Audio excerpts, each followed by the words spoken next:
Sri Captain Brijesh Sotaji. Thank you, Speaker, sir. I rise to raise a very important issue concerning coastal Karnataka especially. There is a banned organization called the Popular Front of India. There is a serious concern that the former members are regrouping under the banner of SDPI, which is its political front. Recently, the Enforcement Directorate in its press release dated 8th November 2025 stated that the SDPI functioned as a political front of PFI, with PFI involved in controlling, funding and supervising its activities. This is a credible and significant development which is endorsing our claims. Given that the PFI is a banned organization, its backdoor involvement undermines national security and integrity.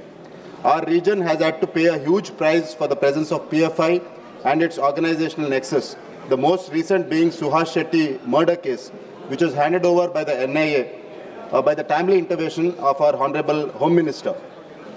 So I raise the urgent attention, especially since the local elections are around the corner in Karnataka.